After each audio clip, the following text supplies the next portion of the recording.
28 জনের মধ্যে একজন কলকাতার বেহালার বাসিন্দা। এই মুহূর্তে বড় খবর, যে খবর আমরা তার বাড়িতেও পৌঁছে গিয়েছিলাম, এই মুহূর্তে সেই ছবি আমরা দেখাচ্ছি। দেখতে পাচ্ছেন বেহালার বাসিন্দা। কাশ্মীরে পেহেলগামে নৃশংস জঙ্গি হামলায় তদন্ত যেমন চলছে, তার সঙ্গে সঙ্গে আমরা দেখতে পাচ্ছি এই বাংলাতেও 3 জন মারা গিয়েছে। পেহেলগামে জঙ্গি হামলায় নিহত আরও এক বাঙালি, নিহত সমীর গুহ, বেহালার শখের বাজারের বাসিন্দা। তিনি কেন্দ্রীয় সরকারি কর্মচারী। পিঙ্কি রয়েছে সরাসরি বাড়ি থেকে। এই মুহূর্তে পিঙ্কি, তোমার মাধ্যমে ছবিটা দেখানোর চেষ্টা করব। পরিবারের সদস্যরা তারা শোকাহত, এই মুহূর্তে গোটা পরিস্থিতি তোমার মাধ্যমে দেখার চেষ্টা করব পিঙ্কি।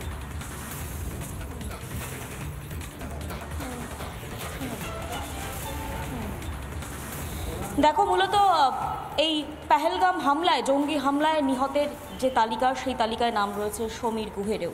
সমীর গুহ, যিনি এই শখের বাজার, বেহালার শখের বাজারের বাসিন্দা, সেন্ট্রাল গভর্নমেন্ট এমপ্লয়ি ছিলেন এবং তিনি রওনা দিয়েছেন। আজকে তার ফেরার কথা, আজকে তার বাড়ি ফেরার কথা। স্ত্রী ছিলেন সঙ্গে, ছিলেন তার 17 বছরের মেয়ে। তিনি আজকে ফিরছেন বাড়ি বটে, তবে কফিনবন্দি দেহ নিয়ে।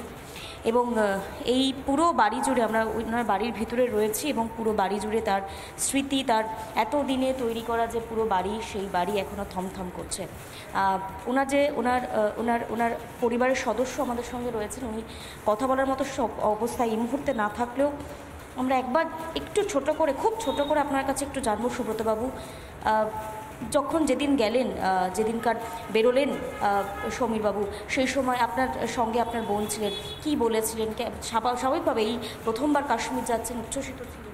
হ্যাঁ, ওনারা এক্সাইটেড ছিলেন যে ওনারা যেহেতু ফার্স্ট টাইম কাশ্মীর যাচ্ছেন। ওরা এমনি ঘুরতে ভালোবাসেন আর কি। তো কাশ্মীরে ফার্স্ট টাইম যাচ্ছেন, তো এক্সাইটেড ছিলেন সব ব্যাপারই।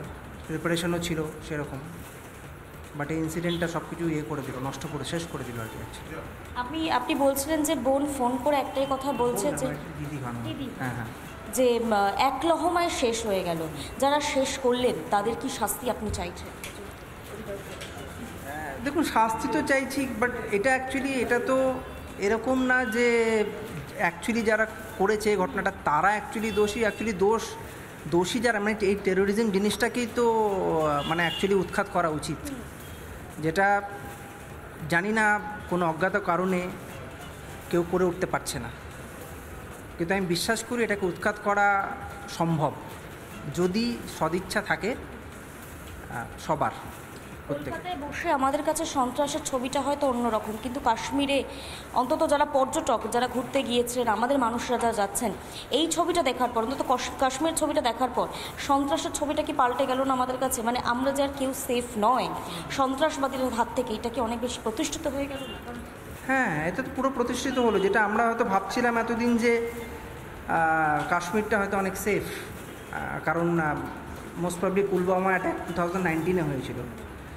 তো তারপরে এতদিন পরে অনেকই টুরিস্ট গেছে এই কটা বছরে, তো সেফ ফিল করেছে। আমরা হয়তো ভেবেছিলাম যে দ্য থিংস হ্যাভ চেঞ্জড, কিন্তু অ্যাকচুয়ালি চেঞ্জ হয়নি। পরিবারের সঙ্গে কথা বলাতে পেরেছেন, মানে আপনার পরিবার কিংবা ওনার? একদমই পিঙ্কির সঙ্গে থাকো। নানা ধরনের কন্টেন্ট দেখার জন্য লাইক করুন, শেয়ার করুন আমাদের ফেসবুক পেজ, সাবস্ক্রাইব করুন আমাদের ইউটিউব চ্যানেল। পাশাপাশি অন্যান্য ব্রেকিং নিউজের জন্য অবশ্যই চোখ রাখুন রিপাবলিক বাংলায়।